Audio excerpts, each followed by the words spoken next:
Hello everyone, welcome to Star IQ. 15 नवंबर 2020 के national और इंटरनेशनल करंट अफेयर इस वीडियो में हम लोग जानेंगे। अगर आपको मेरे द्वारा पढ़ाए गए सभी लेक्चर्स का पीडीएफ फाइल चाहिए तो आप मेरे Telegram channel star IQ PDF को जरूर ज्वाइन कीजिएगा। बढ़ते हैं आगे और आज का पहला क्वेश्चन क्या है कि भारत के किस राज्य के वरिष्ठ भाजपा नेता कैलाश नारायण सारंग का हाल ही में निधन हो गया है।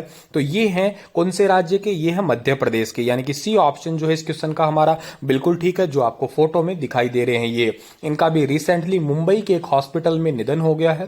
और इनके पिताजी जिनका नाम है विश्वास सारंग, वो शिवराज सिंह चौहान की सरकार में बहुत ज्यादा उन्होंने काम किया है। खुद कैलाश सारंग जो है भाजपा के विधायक और के साथ में ही अखिल भारतीय राष्ट्रीय अध्यक्ष भी रह चुके हैं, अखिल भारतीय महासभा के। जिक्र मध्य प्रदेश का है, यहाँ पे मध्य प्रदेश को मैप में देखिएगा, मध्य प्रदेश की राजधानी भोपाल है। भोपाल से क्वेश्चन बनता है, भोपाल गैस कांड हुआ था जिसमें मिथाइल आइसोसाइनेट लीकेज हुई थी, जिसमें हजारों की संख्या में लोगों की मृत्यु हुई थी। और ये भी बात आप याद कर सकते हैं, 2-3 दिसंबर 1984 की घटना है वो। और दूसरी बात है कि मध्य प्रदेश की स्थापना 1 नवंबर 1956 को हुई है। मध्य प्रदेश के मुख्यमंत्री शिवराज सिंह चौहान है। मध्य प्रदेश की पॉपुलेशन 7.33 करोड़ है। मध्य प्रदेश का एक शहर है इंदौर, जो कि भारत में सबसे साफ शहर की केंद्र आता है, सबसे स्वच्छ शहर की लिस्ट में नाम शामिल है उसका।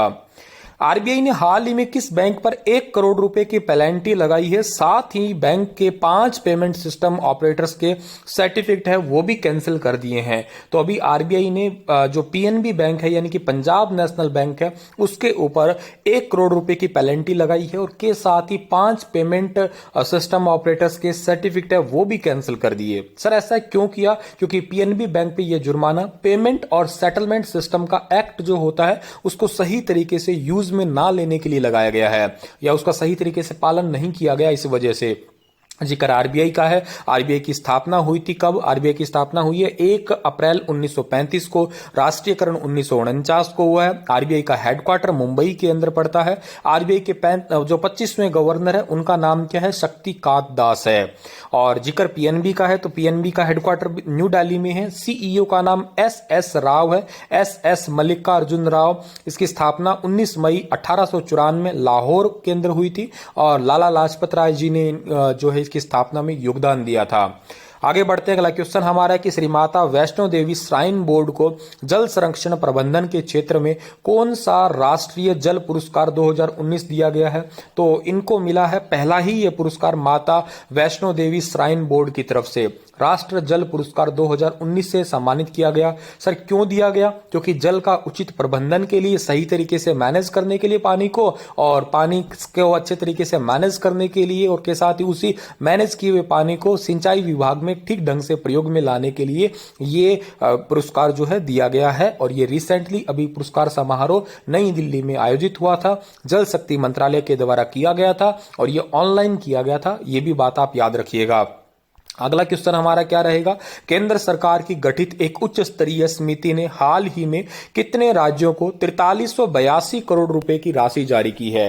तो 4382 करोड़ रुपए की राशि जारी की है टोटल 6 राज्यों को। सर क्यों की है? क्योंकि इन राज्यों के अंदर आपदा प्रबंधन, देखो ये वो राज्य हैं जहां पे प्राकृतिक आपदा बहुत है। जैसे इनमें से एक राज्य है जिसका नाम है पश्चिम बंगाल और दूसरा है ओडिशा, जहां पे रिसेंटली इस पेंडेमिक सिचुएशन के दौरान ही अम्फान चक्रवात आया था, बहुत नुकसान हुआ था। कर्नाटक है, मध्य प्रदेश है, महाराष्ट्र है और सिक्किम है। इनके लिए प्राकृतिक आपदा झेल चुके हैं ये राज्य, इस वजह से इनको सहायता देने के लिए केंद्र सरकार, या यूं कहिएगा हमारी जो वित्त मंत्री है निर्मला सीतारमण, उसके द्वारा ये राशि जो है जारी की गई है 4382 करोड़ रुपए की।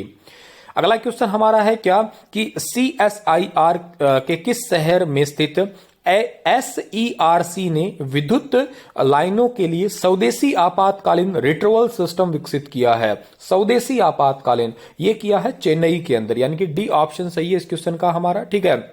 अच्छा चेन्नई में किया तो है, लेकिन जो आपका SERC है इसका फुल फॉर्म है structural engineering research centre, structural engineering research centre, ठीक है। और के साथ में वैज्ञानिक और औद्योगिक अनुसंधान परिषद, इन दोनों ने एक लैब के अंदर ये एक इमरजेंसी रिट्रीवल सिस्टम विकसित किया है, जिससे जो है कभी भी आपका कोई भी लाइन वगैरह का हजार्ड्स होता है, कोई खतरा आता है, उसको जो है तुरंत प्रभाव से ठीक किया जा सके। आगे बढ़ते हैं, अगला क्वेश्चन हमारा रहेगा कि निम्न में से किस मंत्रालय के अधीन एनटीपीसी लिमिटेड ने फ्लाई ऐश से ज्यों पॉलीमर एग्रीगेट को सफलतापूर्वक विकसित किया है। तो फ्लाई ऐश से जो पॉलीमर एग्रीगेट को सफलतापूर्वक विकसित किया है एनटीपीसी ने। एनटीपीसी आता है किस मंत्रालय के अंतर्गत? बिजली मंत्रालय के अंतर्गत, यानी कि बी ऑप्शन जो है इस क्वेश्चन का हमारा वो बिल्कुल ठीक रहेगा। बिजली मंत्रालय के अधीन एनटीपीसी लिमिटेड ने फ्लाई ऐश से जो पॉलीमर एग्रीगेट को सफलतापूर्वक डेवलप किया है। और जो पॉलीमर एग्रीगेट जो है एक प्राकृतिक एग्रीगेट की जगह उपयोग किया जा सकेगा, जिससे पर्यावरण पे होने वाले प्रभावों को कम किया जा सकेगा। तो ये बात आप याद रखिएगा इस क्वेश्चन से। Who launched the mobile app Secha Samadhan? तो सेचा समाधान जो है वो नवीन पटनायक ओडिशा के मुख्यमंत्री ने इस मोबाइल एप्लीकेशन को लॉन्च किया है, ठीक है। और ये मोबाइल एप्लीकेशन जो है बेसिकली किसानों को सिंचाई की जितनी भी प्रॉब्लम है उनको दूर करने के लिए ये मोबाइल एप्लीकेशन जो है लॉन्च किया गया है नवीन पटनायक के द्वारा। और जो भी शिकायत वगैरह आती है किसानों से संबंधित, वो भी शिकायत इस ऑनलाइन एप्लीकेशन के माध्यम से वो दर्ज करवा सकते हैं, जिससे डिपार्टमेंट तुरंत उन समस्याओं का समाधान भी कर सके। ओडिशा के राजधानी क्या है? ओडिशा की राजधानी भुवनेश्वर है। ओडिशा के मुख्यमंत्री नवीन पटनायक है। ओडिशा के जो राज्यपाल है उनका नाम है प्रोफेसर गणेशी लाल। आगे बढ़ते हैं, अगला क्वेश्चन हमारा रहेगा who presented second national water award?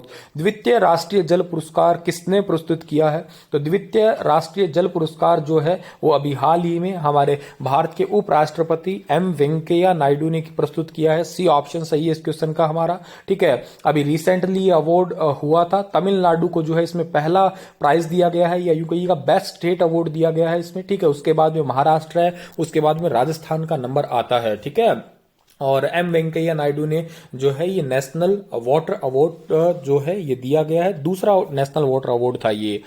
आगे बढ़ते हैं, अगला क्वेश्चन हमारा क्या रहेगा? अगला क्वेश्चन हमारा है यहाँ पे कि who chaired 20th summit of SCO council of heads of state? यानी कि एससीओ काउंसिल ऑफ स्टेट्स के 20वें शिखर सम्मेलन की अध्यक्षता किसने की है? तो 20वें शिखर सम्मेलन की अध्यक्षता की है व्लादिमीर पुतिन ने, यानी कि सी ऑप्शन जो है इस क्वेश्चन का हमारा वो बिल्कुल ठीक रहेगा। व्लादिमीर पुतिन आप सभी जानते हो रशिया के नेता है, रशिया के राष्ट्रपति है। बहुत बहुत इंपॉर्टेंट क्वेश्चन भी है ये। 10 नवंबर को वीडियो कॉन्फ्रेंसिंग के माध्यम से जो है ये एक टाइप की कॉन्फ्रेंसिंग बैठक हुई थी, जिसमें नरेंद्र मोदी ने भारत की तरफ से प्रतिनिधित्व किया था, ठीक है। और इसमें जो है और जैसे संस्थाओं पे काम, जैसे अफगानिस्तान है, बेलारूस है, ईरान है, मंगोलिया है, यहाँ के एससीओ के भी अध्यक्ष शामिल थे। और आतंकवाद को कैसे रोका जाए इस पे इस बार चर्चा हुई थी। आगे बढ़ते हैं, अगला क्वेश्चन हमारा है कि what is the India rank in BMI ranking?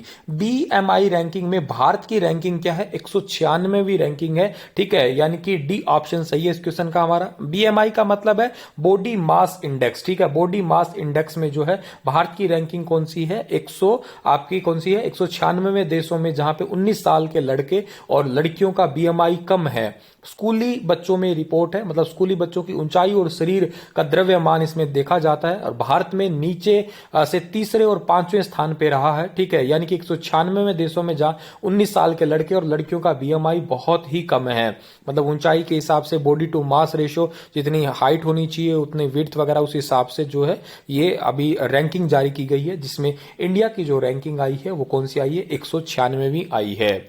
चलिए इसी के साथ ये लेक्चर समाप्त होता है। और आपके लिए क्वेश्चन है कि 14 नवंबर को दुनिया भर में कौन सा दिवस मनाते हैं? विश्व एड्स दिवस, विश्व टीबी दिवस, विश्व मधुमेह दिवस, विश्व विज्ञान दिवस। Thank you so much. कल फिर हाजिर होऊंगा लेटेस्ट अपडेट के साथ में। सॉरी गाइज, आज थोड़ा मेरा लैपटॉप खराब हो गया था, उस वजह से मैं ये वीडियो लेट बना पाया।